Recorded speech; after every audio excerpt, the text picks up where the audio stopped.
Yang bikin aku tertarik adalah kedaulatan negara itu bisa dari satwa juga.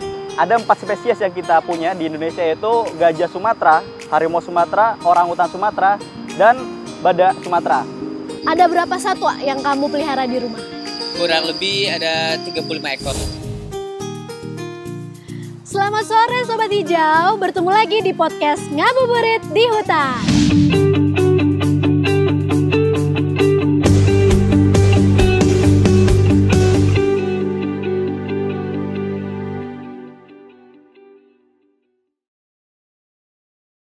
Seperti biasa nih Sobat Hijau, saya Tasya Kamila akan ngajak Sobat Hijau semuanya untuk ngabuburit bareng. Ngabuburit yang berfaedah, kita bakalan ngobrolin seputar isu-isu lingkungan hidup dan juga kehutanan. Nah, Tasya mau tanya dulu nih, siapa Sobat Hijau yang cinta dengan satwa nih? Kalau aku punya binatang peliharaan di rumah, aku punya kelinci sama aku punya ikan. Tapi hari ini aku bakalan ngajak ngobrol nih, aku bakalan mendatangkan temen aku yang peliharaannya adalah harimau India di rumah. Waduh, ekstrim kan tuh? Ya, karena tema episode hari ini adalah milenial dalam konservasi keanekaragaman hayati satwa liar.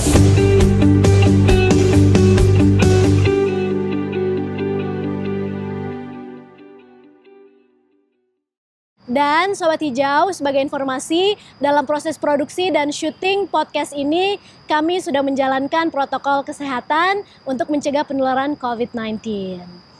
Sobat Hijau, apa sih keanekaragaman satwa liar? Apa ya kira-kira? Bagi yang belum tahu, ayo kita sama-sama saksikan tayangan berikut ini.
Nah, Sobat Hijau udah paham kan soal konservasi satwa liar. Ini temanya masih berhubungan juga ya sama tema podcast kita di episode sebelumnya. Ada deforestasi dan juga ada tentang karhutla yang mana upaya-upaya pencegahannya adalah supaya kita bisa menjaga keanekaragaman hayati di hutan Indonesia.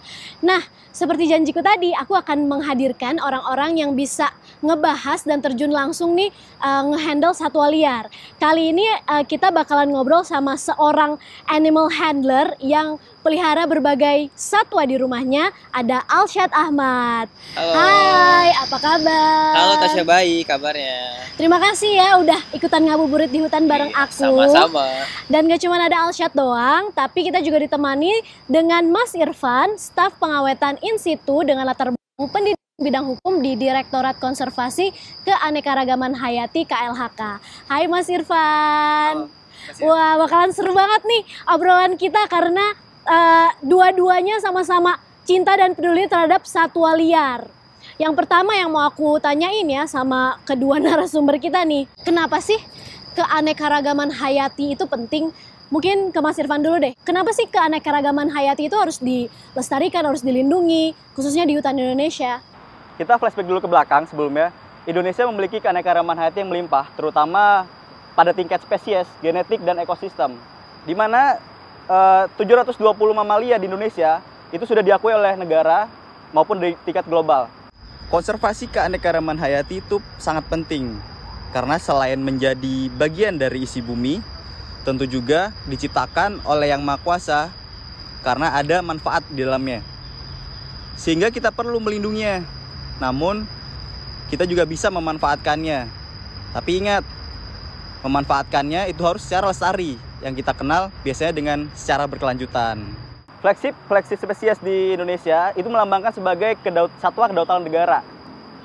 Ada 4 spesies yang kita punya di Indonesia, yaitu gajah Sumatera, harimau Sumatera, orangutan Sumatera, dan badak Sumatera. Itu menjadi kedaulatan negara itu bisa dilihat dari satwa-satwa prioritas kita itu. Wah, aku tertarik nih soal flagship species yang tadi Mas Irfan udah sempat sebutkan. Jadi yang bikin aku tertarik adalah kedaulatan negara itu bisa dari satwa juga. Itu gimana tuh? Ya tadi kembali ke tadi saya sampaikan bahwa flagship species itu kedaulatan negara bukan hanya dari lambang negara atau apa, tapi kekayaan kita juga menjadi kedaulatan negara kita. Sebagai contoh satwa-satwa kita banyak beberapa. Jadi gini, kedaulatan negara itu kita pemerintah punya kegiatan namanya repatriasi. Jadi ada beberapa satwa kita yang diselundupkan di negara lain. Contohnya orangutan kita pernah dapat di Filipina dan Thailand. Jadi bagaimana kita melakukan pengembalian satwa tersebut, itu namanya konteksnya repatriasi. Kita bekerja sama dengan KBRI di negara Filipina atau KBRI dari Thailand. Setelah itu kita juga bekerja sama dengan kargo dari pihak Garuda Indonesia. Setelah itu kita mengembalikan satwa tersebut untuk direpatriasi.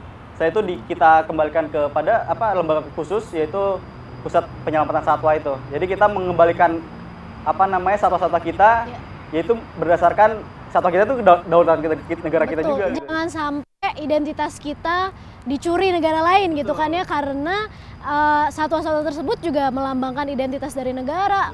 Jangan sampai diselundupkan ke luar negeri secara tidak bertanggung jawab gitu kan, ya udah jadi hak kita juga ya untuk mengembalikannya ke negara asalnya. Oke, jadi ternyata keanekaragaman hayati itu juga berpengaruh terhadap kedaulatan negara dan identitas kita sebagai bangsa Indonesia ya. Jadi nggak cuma orang-orangnya aja diakui, tapi seluruh kekayaan alam dan keanekaragaman hayatinya pun juga diakuin. Nah sekarang aku mau tanya nih sama Alsyad. Alsyad, tentunya sebagai penangkar hewan atau satwa, pasti kan tanggung jawabnya banyak, harus memperhatikan juga tuh animal welfare ataupun kesejahteraan dari satwa tersebut kan. Apa aja sih sebenarnya tanggung jawab kamu? Jadi tanggung jawab sebagai penangkar itu banyak banget ya. Dari mulai aku ngajuin izin itu harus diperhatikan dari mulai kandangnya, pembuangan limbah, terus lingkungan sekitar, terus juga izin tetangga, RT RW camat lurah, banyak banget persyaratannya. Di sisi lain juga selain kandangnya kita harus memperhatikan kesejahteraan satwa tersebut. Kalau nggak animal welfare bisa dibilangnya. Jadi satwa itu nggak boleh harus bebas dari rasa sakit, harus bebas dari rasa haus dan lapar, harus bebas dari rasa stres. Terus juga harus bebas mengekspresikan sifat liarnya di kandang itu. Dan juga kita harus mempersiapkan tenaga ahli. Jadi kita harus ada dokter hewan, harus ada yang ngerawat itu juga orang profesional, bukan orang yang baru, harus orang yang profesional. Biar kita ngerawat satwa itu sebaik mungkin. Jadi satwa itu nyaman di kandang itu. Gitu. Selain itu juga kita harus memperhatikan apa ya, enrichment atau enggak pengayaan. Jadi binatang itu di kandang takutnya bosen. Jadi kita harus bikin terus kayak untuk harimau Harus nih. disuruh nonton YouTube gitu biar Wah, nggak kayak bosen. YouTube. Tapi Oh, kita enggak. kalau misalkan harimau Cuma biasanya, saya. nah itu kalau misalkan Tasya mungkin YouTube ya di kamarnya. Kalau misalkan harimau di kandangnya biasanya dikasih enrichment semacam kayak misalkan buah kelapa nih, kita dalamnya kasih daging gelindingin. Jadi dia ada mainan kurang lebih. Jadi tetap menstimulasi otaknya biar tetap aktif, nggak cuma tidur doang. Jadi ada aktivitas lain-lain di kandang. Gitu. Aktif ya Bun Harus aktif hewannya. harimau. Kalau nggak kasihan dia pertama bosan terus juga takut obesitas. Oh Gitu. iya iya. Jadi itu kan kesehatan dia juga ya harus Iya, diperhatikan dan ya. juga nutrisinya harus jaga. Kebetulan di rumah emang ada ahli nutrisi. Jadi untuk pakan satwa semua dihitung porsinya. Kombinasinya, banyaknya, variasinya itu. Udah kayak kebun binatang sebenarnya sih di rumah. Iya, Udah ya. ngasih sistemnya kayak gitu ya, udah mirip lah, hampir mendekati. Jadi benar-benar kesejahteraan hewan tersebut tuh harus benar-benar dijaga dan itu merupakan tanggung jawab yang besar juga ya bagi penangkar. Gampang. Dan tanggung jawab kita juga kepada negara nih untuk melindungi satwa-satwa ini seperti apa. Iya betul banget. Terus Mas Irfan, kalau tadi Alsyad udah ngejelasin soal kesejahteraan hewan-hewan atau satwa ex situ ya sebagai penangkar. Kalau untuk in situ sendiri ada nggak sih aturan khusus ataupun cara-cara untuk make sure bahwa hewan-hewan atau satwa-satwa yang tinggal di alam itu tuh sejahtera? Jadi kesejahteraan satwa di in situ yang kita kenal sebagai upaya pelestarian alam, khususnya yang berada di habitat aslinya atau alaminya, kita harus melakukan upaya bagaimana ketersediaan pakan yang cukup dan agar dia juga bisa berkembang biak secara alami di alam. Kegiatan ini dimulai pada saat diselamatkan dari konflik dengan manusia. Kegiatan di in situ, seperti tadi saya sampaikan, terdapat lembaga konservasi khusus, yaitu lembaga yang dikelola langsung oleh pemerintah melalui kerjasama dengan mitra. Di situ banyak beberapa satwa-satwa kita yang butuh penanganan khusus, terutama setelah dia direscue di alam, setelah dia diselamatkan di alam, dia butuh penanganan khusus untuk dipulihkan kembali agar sifat liarnya kembali lagi ke alam. Dan tidak lupa juga ada beberapa teknisi dari pusat rehabilitasi tadi itu, kita mendatangkan namanya tim-tim khusus ya dokter hewan dari tiap mitra. Nah sekarang aku mau tanya nih sama Alsyad sebagai orang yang cinta dan peduli juga terhadap satwa. Menurut kamu kenapa sih habitat dari satwa-satwa tersebut harus dilindungi supaya satwa liar itu nggak terancam punah? Iya, jadi selain kata Mas Irfan tadi ya, kalau misalkan Indonesia itu emang kaya akan keanekaragaman hayatinya, satwa liar di alam itu mempunyai peran penting untuk ekosistem.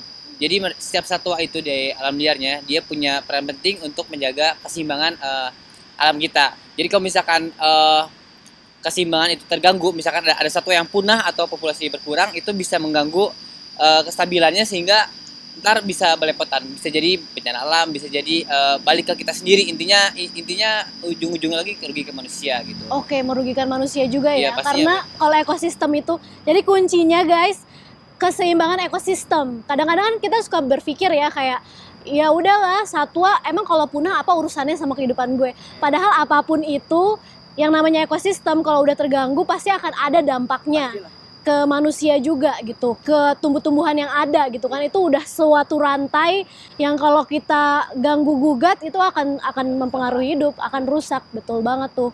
Alsyad kan pasti ya semuanya Sobat Hijau juga udah kenal lah ya, udah suka nonton di YouTube juga ya, pelihara banyak satwa gitu ya. Ada berapa satwa yang kamu pelihara di rumah? Kurang lebih ada 35 ekor lah. Ada 35 ekor. Tadi kalau yang harimau itu jangan-jangan harimau yang dilindungi ya? Enggak dong, yang aku di rumah itu harimau benggala dari India. Dia tidak termasuk satwa yang dilindungi karena bukan berasal dari Indonesia, Oh, dari India. seperti itu. Oke Sobat Hijau, makanya ternyata urusan menangkar satwa liar itu bukan urusan yang mudah loh. Bisa dengar dari Alsyad sendiri, mungkin kalau kalian juga lihat nonton di YouTube-nya Alsyad juga udah kelihatan ya bahwa banyak banget upaya-upaya yang harus dilakukan untuk tetap mendukung kesejahteraan dari satwa-satwa tersebut, nggak main-main. Nah sekarang kita akan dengarkan pesan dari Menteri Lingkungan Hidup dan Kehutanan, Ibu Siti Nurbaya soal satwa liar. Assalamualaikum, selamat sore generasi muda Indonesia yang saya cintai. Kita hari ini akan bicara milenial dan konservasi spesies satwa liar. Terima kasih saya sampaikan kepada para pemrakarsa, Mas Nunu, Karo Umas, Mas Ari dan kawan-kawan, juga Mbak Tasya. Terima kasih. Generasi muda yang saya cintai, Indonesia itu dikenal sebagai negara mega biodiversity. Artinya biodiversitas atau keanekaragaman hayati flora faunanya itu jagoan lah di dunia. Sama beberapa negara bersama-sama Indonesia, Brazil, Cina, dan lain-lain. Jadi penting ini, biodiversity atau keanekaragaman hayati itu sangat penting dan menjadi perhatian dunia, perhatian internasional, perhatian semua, dan saya percaya juga menjadi perhatian generasi muda. Kan banyak generasi muda pencinta hewan, pencinta satwa ya. Secara internasional orang sering sebut flagship species. Flagship species itu adalah satwa-satwa yang selalu menjadi perbincangan, menjadi perhatian, dan selalu juga menjadi ukuran seperti harimau, gajah, orangutan, badak. Kemudian kalau di kita ada komodo, ada juga anoa di Sulawesi, kemudian ada juga cendrawasih.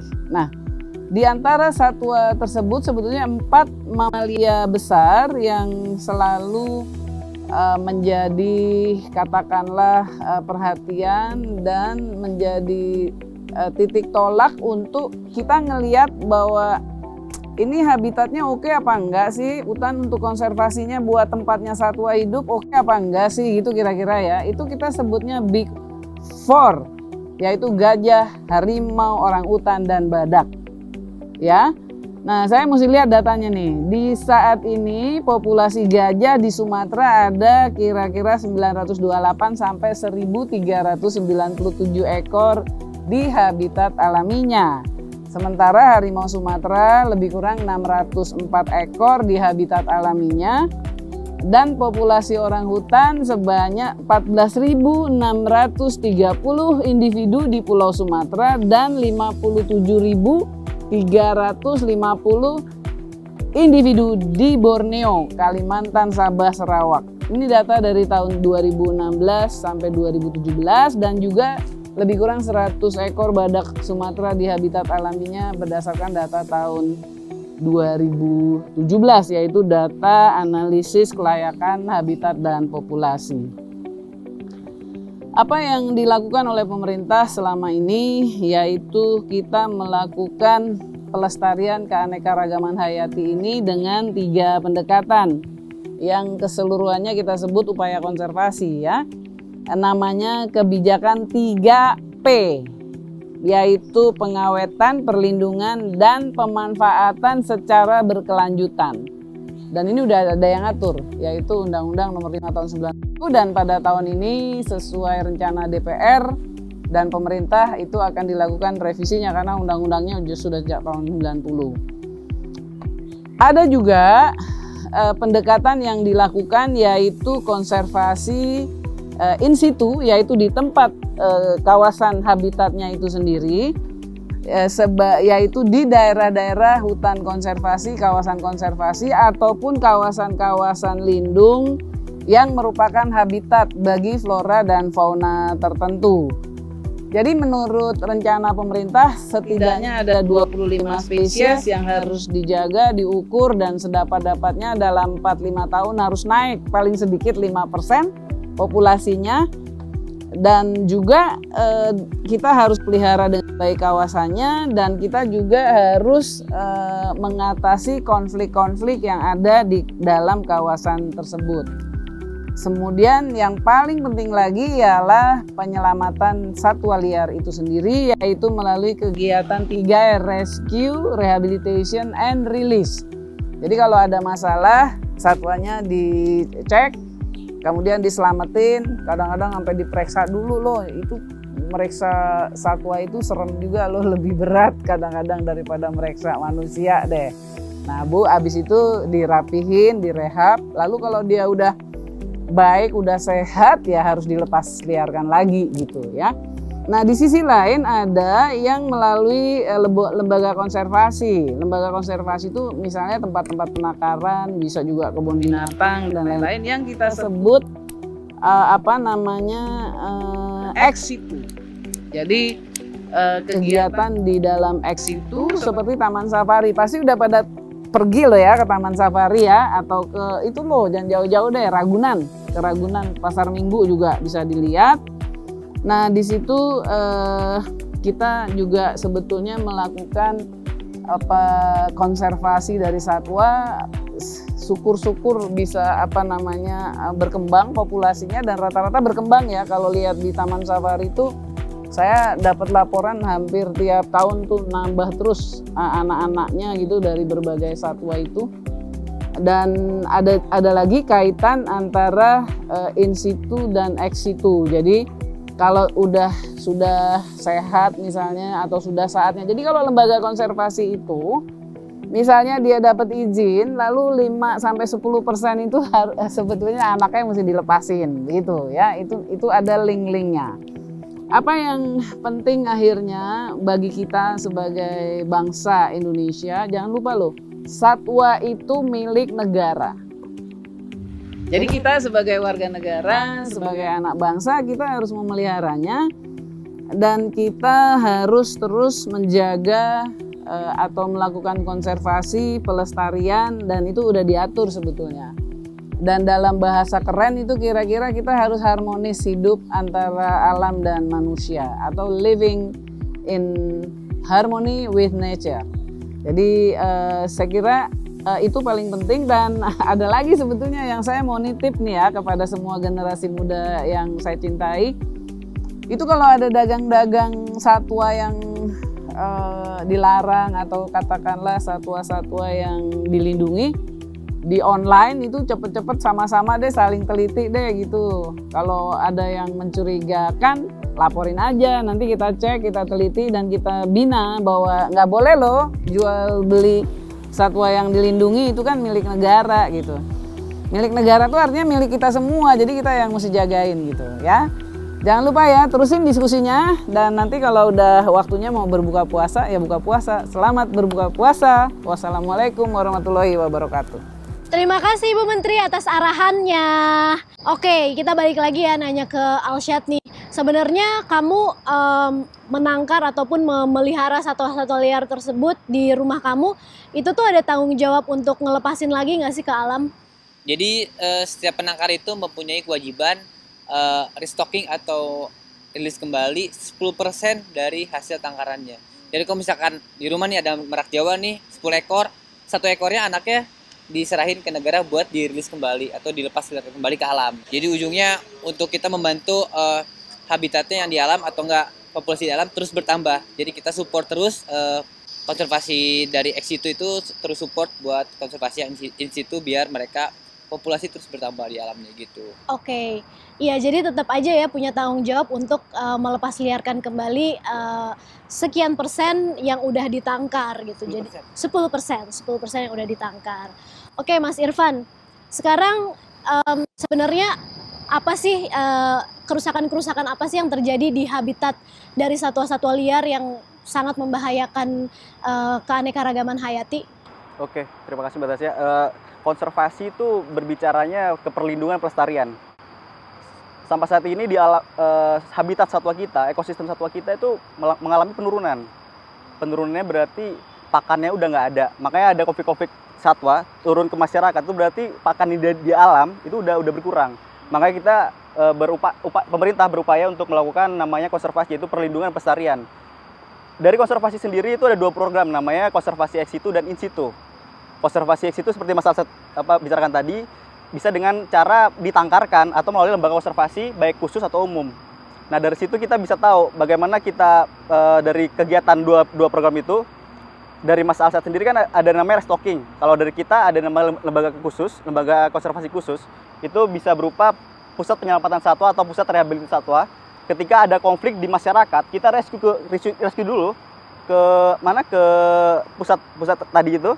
Setelah itu kita rehab, dipulihkan sampai ada sifat liarnya kembali lagi. Jadi gimana? Oh ya, aku kan sering dengar juga tuh isu-isu bahwa wah ada satwa-satwa liar yang masuk ke pemukiman warga. Nah itu gimana tuh ngehandle-nya tuh biasanya dari Sebenarnya KLHK? tugas dari KLHK juga menangani konflik satwa liar.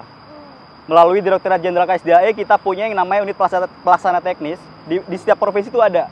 Kita juga membangun namanya call center siap siaga, yaitu tim dari unit pelaksana teknis yaitu Wildlife Rescue Unit. Jadi kita ada call center ketika masyarakat menangani konflik atau apapun gangguan-gangguan yang ada di mana di kawasan atau di luar kawasan, mereka bisa langsung telepon ke call center langsung. Oke, Jadi nanti kita ditangani siap-siaga ya. langsung ditangani gitu. Langsung ditanganinya kayak gimana? Ada nggak pengalaman yang menarik yang bisa di-share ke Ada beberapa Sobat Hijau? pengalaman yang kita sering laksanakan di lapangan, yaitu ketika harimau terjerat. Itu penanganan sangat rinci dan apa namanya, mungkin dari teman-teman kita juga bingung, aduh kasihan sekali tuh harimau katanya. Ada yang kaki sampai patah. Jadi kita bawa namanya tim dari unit pelaksana teknis, ada juga dari mitra, ada beberapa dokter hewan juga, tapi penanganan secara rigidnya itu dilakukan oleh dokter hewan terutama. Bagaimana kita menangani satwa tersebut setelah kena jerat, dibawa dengan apa namanya dari ya tadi itu tim dari WRU, Wildlife Rescue Unit. Kita bawanya juga harus animal welfare terutama. Kita harus melihat juga kesejahteraan satwa itu gimana sih sebenarnya. Kita tidak boleh langsung angkat aja satwa yang nggak bisa gitu. Jadi kita bius dulu, dia biar tenang dulu, baru kita angkat, kita rescue ke tempat pusat rehabilitasi. Setelah itu kita pulihkan di situ. Dokter hewan sudah kumpul di situ. Jadi gimana caranya satwa itu tersebut bisa bangkit lagi, sifat liarnya kembali lagi, yaitu setelah itu kita langsung rilis ke alam lagi. Kira-kira prosesnya biasanya berapa lama tuh untuk dari mulai? Macam-macam Mbak Tasya. Ada yang ada cuma 2 minggu. Tapi kalau tingkat dari tingkat lukanya mungkin ya, luka atau dari segi medis ya, kita bisa lihat banyak beberapa satwa itu bisa dirilis sampai nunggu 2 tahun dulu karena memang penyesuaian perilakunya juga. Karena ketika di alam sama di pusat rehabilitasi itu beda. Alam liar dan kalau pusat rehabilitasi kan lebih ke namanya di kandang gitu. Jadi kita menunggu, ada bahkan sampai 2 tahun belum rilis juga masih ada gitu. Karena mereka harus beradaptasi lagi ya, beradaptasi dan harus dalam kondisi yang prima juga untuk bisa kembali ke alam dan hidup sejahtera di alam liar gitu kan. Terus kalau Mas Irfan, boleh nggak mungkin disebutin beberapa jenis satwa yang dilindungi dan kenapa gitu? Apakah karena punah atau karena apa? Betul. Sampai saat ini satwa-satwa kita dilindungi oleh satu undang-undang, yaitu Undang-Undang 5 nomor tahun 1990, yaitu tentang konservasi sumber daya alam hayati dan ekosistem ya. Di mana turunannya ada beberapa peraturan pemerintah juga, yaitu PP 8 dan PP 7. Mungkin teman-teman bisa udah baca semuanya, dan ada pelaksana juga. Baik dia memanfaatkan secara lembaga konservasi atau sebagai penangkaran. Kalau lembaga konservasi sekarang ada Permen LHK nomor 22 tahun 2018. Setelah itu ada juga P19 tahun 2005 tentang penangkaran. Di situ jelas bagaimana pemanfaatan secara regulasi. Kita di situ udah jelas bahwa setiap pemanfaatan harus mengacu ke kaidah animal welfare. Setelah itu ada juga yang namanya bagaimana satwa dilindungi dan tidak dilindungi. Sampai saat ini peraturan Menteri LHK sudah mengatur bagaimana jenis-jenis satwa dilindungi dan tidak dilindungi. Itu berada di Peraturan Menteri LHK nomor 106 tahun 2018. Oke, jadi peraturan untuk perlindungan atas satwa liarnya juga udah lengkap, kemudian juga udah ada tata laksana khusus untuk dari mulai konservasi, untuk melestarikan mereka, melindungi mereka, dan juga untuk rescue ataupun untuk bisa menyelamatkan mereka ya ketika ada konflik dengan manusia. Tentunya teman-teman Sobat Hijau harus mengapresiasi nih upaya-upaya yang dilakukan pemerintah untuk melindungi satwa liar dan juga keanekaragaman hayati di Indonesia. Oke, sekarang kamu kan tadi udah dengar ya penjelasan Mas Irfan tentang satwa liar yang dilindungi gitu kan. Sebagai anak muda nih, gimana sih cara kita bisa menumbuhkan rasa cinta dan peduli terhadap satwa liar yang mungkin mereka itu kan nggak hidup dekat dengan kita ya. Mungkin mereka ada di hutan ataupun kita ngelihatnya mungkin serem atau dianggap sebagai predator. Gimana caranya bisa menumbuhkan semangat untuk tetap cinta sama keanekaragaman hayati? Kalau aku sendiri sih, untuk kita dapat berkontribusi melindungi satwa liar dari cara mudah, nggak buang sampah sembarangan udah cukup. Karena tidak membuang sampah sembarangan itu hal kecil yang penting, karena buang sampah sembarangan itu bisa mengganggu lingkungan dan akhirnya juga ke hutan kan. Kayak misalkan kita lihat sekarang limbah plastik ke laut sampai beberapa satwa di laut makan plastik sampai mati kayak gitu. Itu kan urusan kecil yang sebenarnya kita bisa atasi gitu.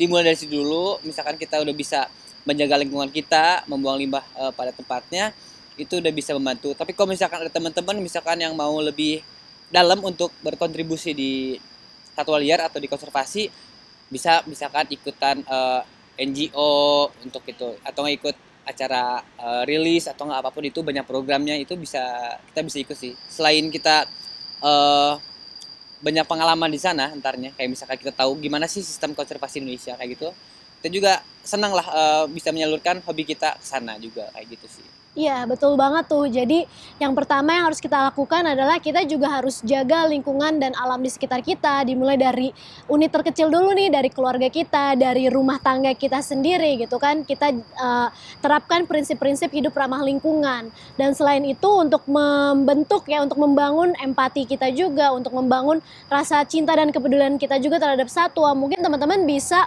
cari banyak informasi tentang apa sih jenis-jenis satwa yang dilindungi, bisa dari Instagramnya KLHK misalkan, habis itu juga bisa dari websitenya KLHK, cari tahu juga dari NGO ataupun LSM yang banyak bergerak soal perlindungan satwa liar, dan teman-teman juga mungkin bisa involve di dalamnya sesuai kapasitas kalian masing-masing.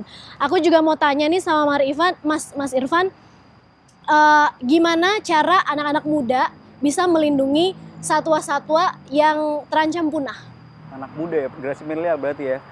Sebenarnya dari kita manfaatkan anak-anak muda kita kan sekarang lagi domin-dominnya bermain media sosial.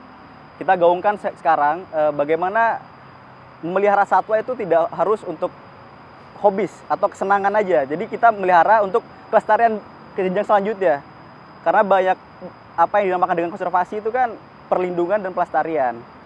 Jadi tidak hanya untuk dipelihara tapi untuk ke jenjang selanjutnya. Jadi kita bisa manfaatkan itu untuk di kemudian hari gitu. Jadi gaungkan kita untuk di media sosial kita, bagaimana kita melihara itu jangan hanya untuk melihara tapi untuk kelestarian ke depan aja gitu. Iya, jadi kita harus gaungkan stop animal abuse, jangan menyiksa satwa, kemudian juga jangan sembarangan menangkap atau berburu satwa-satwa liar gitu kan, karena banyak yang dilindungi, dan kita pasti harus perbanyak informasi apa aja sih jenis-jenis satwa yang ada di Indonesia yang sudah dilindungi, dan bagaimana caranya kita juga bisa berkontribusi dengan kapasitas kita masing-masing, mungkin dengan sosial media kita, untuk menyebarkan informasi yang benar soal satwa-satwa yang ada di Indonesia. Nggak cuman menjadi kesenangan pribadi doang ya, oh keren-kerenan gitu ya, oh gue di rumah pelihara harimau atau pelihara apa, tapi kita harus tahu juga ya bahwa ada tanggung jawab nih. Ketika kita memelihara, kita punya tanggung jawab kepada diri kita, kepada binatang itu sendiri, dan kepada kelestarian Indonesia. Oke, baik. Sobat Hijau, ternyata mencintai satwa itu nggak berarti kita harus melihara di rumah loh, tapi masih banyak yang bisa kita lakuin untuk menunjukkan cinta kita dengan cara terus menjaga habitat satwa sehingga satwa-satwa tersebut bisa lestari di habitatnya. Jadi balik lagi ya, seperti yang aku bilang tadi, bahwa isu-isu seperti deforestasi, kemudian juga karhutla itu penting untuk kita ketahui ketika kita mencintai satwa, karena hutan adalah habitat dari satwa-satwa Indonesia dan kita harus lindungi supaya keanekaragaman hayati di Indonesia tetap terjaga.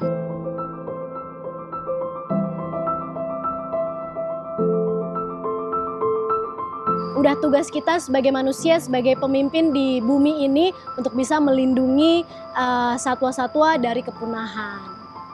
Baiklah, nggak kerasa nih Sobat Hijau, ternyata sebentar lagi udah buka puasa. Kita seru banget ya, udah ngobrolin soal satwa liar dan bagaimana cara-caranya kita bisa melindungi satwa-satwa tersebut. Aku mau terima kasih sama Alshad, sama Mas Irfan karena udah bergabung di podcast Ngabuburit di Hutan. Semoga episode kali ini bisa membangkitkan semangat kalian nih Sobat Hijau untuk terus mencintai satwa liar yang ada di Indonesia, untuk terus melindunginya dan menjaga keanekaragaman hayati di Indonesia. Saya Tasya Kamila beserta Alshad dan juga Mas Irfan undur diri. Terima kasih udah bergabung. Salam lestari. Sampai jumpa.